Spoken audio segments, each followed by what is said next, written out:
L'amour, c'est l'étincelle qui allume la mèche, le vent qui gonfle les voiles. On s'est tous laissés porter par cette force, persuadés qu'elle suffirait à traverser les tempêtes. On a cru que l'amour inconditionnel serait le bouclier, la boussole, la solution à tous les maux. Et pourtant, on se retrouve un jour face à face, mais plus vraiment ensemble. Les mots ne passent plus, le silence est pesant et l'autre est devenu une île lointaine, une énigme que l'on ne sait plus déchiffrer. C'est un deuil silencieux, la fin d'une illusion, celle que l'amour à lui seul était une garantie. Si vous êtes peut-être en plein cœur de cette tempête, si vous vous sentez peut-être désemparé, perdu, coupable ou encore en colère, vous avez l'impression d'avoir tout essayé, de vous être battu, d'avoir donné sans compter, et malgré tout, le fossé s'élargit. Le rire est plus rare, les touchés plus distants, les conversations plus tendues. Le couple est devenu un champ de bataille ou un désert. Vous êtes à la fois dans une relation et terriblement seul. C'est une douleur sourde, un poids sur la poitrine, la peur d'un avenir incertain. Mais c'est aussi un pas de plus vers la vérité. Celle que l'amour est un chemin, pas une destination, et qu'il se construit chaque jour avec intention et vulnérabilité. Claire, 35 ans, graphiste indépendante, et Martin, 37 ans, chef de projet dans le bâtiment, se sont rencontrés sur les bancs de la fac. Un couple solaire, passionné, qui a tout construit ensemble. Leur appartement, leur carrière, puis leur famille est arrivée avec leurs enfants. Mais il y a un an, une ombre s'est installée. Claire se sentait de plus en plus invisible. Elle avait besoin d'échanger sur ses projets, de se confier sur ses doutes, mais Martin était de plus en plus accaparé par son travail. Il rentrait tard, le regard rivé sur son téléphone et répondait à ses questions par des monosyllabes. Il ne comprenait pas son besoin de parler. Il la jugeait trop dans ses émotions. Pour lui, la journée de travail était finie, il fallait se détendre. Il ne voyait pas le problème et leur échange se transformait vite en reproche. Claire, elle, se sentait rejetée. Son amour non réciproque, elle ne se sentait plus écoutée, plus désirée. Elle a commencé à se refermer, à se venger en silence. Elle ne le regardait plus. Elle ne le touchait plus. Elle répondait par des monosyllabes à son tour. Martin s'est senti blessé par cette distance, cette froideur. Il avait l'impression de tout faire pour le couple et ne recevait en retour que de silence et des reproches. Il a commencé à rester au travail encore plus tard, à s'investir davantage dans le sport et à s'éloigner lui aussi. Leur quotidien était devenu une routine bien huilée où ils ne se croisaient plus qu'en tant que parents ou colocataires. La lumière s'était éteinte, laissant place à une lourdeur silencieuse. Ils ne se battaient plus, ils s'évitaient. C'est à ce moment-là qu'ils ont décidé de venir me voir. Ils étaient au bord du gouffre, mais ils avaient encore au fond d'eux une petite flamme. C'est cette flamme qui les a poussés à entamer un chemin ensemble. Mon approche thérapeutique, c'est comme une randonnée.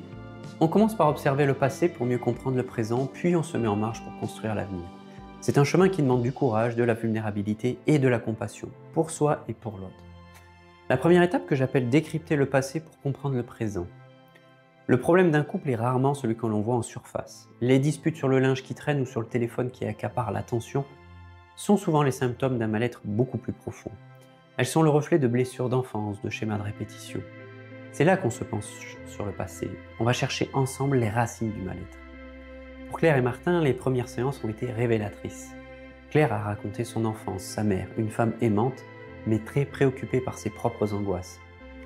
Claire avait grandi avec l'impression qu'il fallait mériter l'attention de sa mère. Elle avait appris très tôt à surinvestir l'autre pour ne pas se sentir abandonnée. Adulte, elle reproduisait ce schéma. Elle s'efforçait de s'effacer, de tout donner, mais attendait en retour une validation, un regard qui lui disait qu'elle avait de l'importance. Le silence de Martin a ravivé en elle cette vieille blessure. Martin lui a grandi avec un père exigeant, qui ne communiquait que sur la performance. Pour son père, les émotions étaient un signe de faiblesse et le seul moyen de prouver sa valeur était le travail. Martin avait appris à mettre ses émotions de côté, à s'y soustraire. Il pensait que le problème se résoudrait par une action concrète, par un échange émotionnel non pas, mais par des actions vraiment concrètes. Le silence et les reproches de Claire le renvoyaient à une blessure qui lui était propre, celle de ne pas être à la hauteur, de ne pas être assez bien. En comprenant cela, ils ont pu se regarder différemment. Non plus comme des adversaires, mais comme deux personnes blessées qui agissent selon des mécanismes de défense appris très tôt. L'étape 2 que j'appelle mettre en œuvre le changement au quotidien, une fois que l'on a compris le pourquoi, on se concentre sur le comment. Comment on agit ici et maintenant pour que les choses changent. On ne peut pas changer le passé, mais on peut changer notre façon d'y réagir. Concrètement, on ne passe pas des heures à analyser le problème. On met en place des solutions. La stratégie, c'est l'art du petit pas. On ne va pas demander à Martin de changer du tout au tout du jour au lendemain. On va commencer par des petites actions concrètes. On a mis en place un rendez-vous quotidien de 15 minutes après le dîner, sans téléphone, sans télévision, pour se raconter la journée, ses succès et ses défis. Juste 15 minutes, mais des minutes de pleine présence.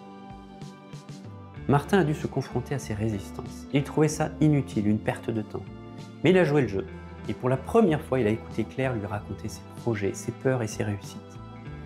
Il a vu la joie dans ses yeux quand il lui posait des questions, quand il lui montrait son intérêt.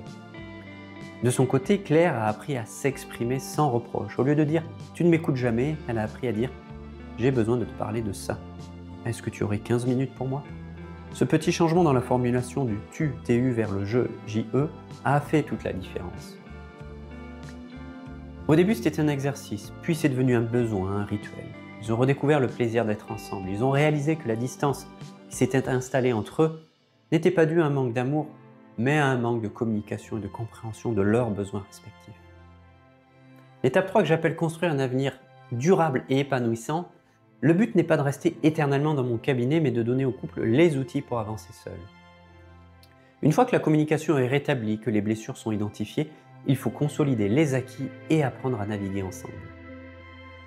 On a travaillé sur l'autonomie de chacun. Martin a appris à exprimer ses émotions, à ne plus les refouler. Il a découvert que la vulnérabilité n'était pas un signe de faiblesse, mais une force. Il a pu se confier à Claire sur la pression qu'il ressentait au travail. Claire, elle, a appris à être moins dépendante du regard de l'autre. Elle a redécouvert le plaisir d'être seule, de s'investir dans ses propres projets sans attendre la validation de Martin. Ils ont appris à négocier, à trouver des compromis et à créer ensemble les règles qui conviennent à leur couple. Ils ont réalisé qu'être en couple, c'est un travail continu, une négociation permanente entre deux êtres uniques. C'est comme deux danseurs qui apprennent une chorégraphie. Chacun a son propre pas, sa propre énergie, mais il faut trouver le bon rythme, le bon mouvement pour que l'ensemble soit harmonieux. Afin d'illustrer mes propos, j'ai choisi de vous partager quelques extraits de l'histoire de Claire et Martin, un couple que j'ai eu le privilège d'accompagner. Bien entendu, les extraits sont partagés avec leur accord et dans le respect de leur confidentialité, les prénoms ont été modifiés. L'amour ne fait pas tout, c'est vrai, mais il est le point de départ, l'énergie qui nous pousse à nous battre, à chercher des solutions. Quand le couple n'est plus sur la même longueur d'onde, c'est le signe qu'il y a un décalage à combler, une conversation à démarrer, des blessures à soigner. C'est une invitation à se reconnecter à soi-même et à l'autre, à redéfinir la relation. La vie de couple n'est pas un conte de fées, mais un voyage avec ses hauts et ses bas. Si vous sentez que le bateau prend l'eau, que la boussole est perdue, c'est peut-être le moment d'ouvrir la porte, de demander de l'aide. Demander de l'aide n'est pas un signe de faiblesse, mais une preuve de courage, une marque de respect pour l'amour qui a été le vôtre et qui ne demande qu'à s'épanouir à nouveau.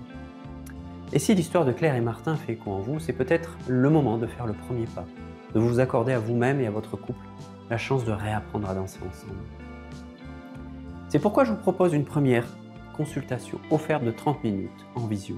Cette rencontre, c'est l'occasion de prendre un temps pour vous, en toute bienveillance, pour déposer ce qui pèse sur votre cœur, mais également d'échanger en toute confiance sur les défis que vous rencontrez sans jugement, et d'explorer ensemble comment je peux vous accompagner, que ce soit en couple ou en individuel, à mon cabinet, en visio, lors d'immersion montagne ou lors de massages tantriques, et trouver la voie qui vous ressemble le plus. À la fin de notre échange, vous repartirez avec une écoute, une première analyse de votre situation et des pistes pour commencer, si vous le souhaitez, votre cheminement. Prenez rendez-vous et nous ferons ce premier pas ensemble.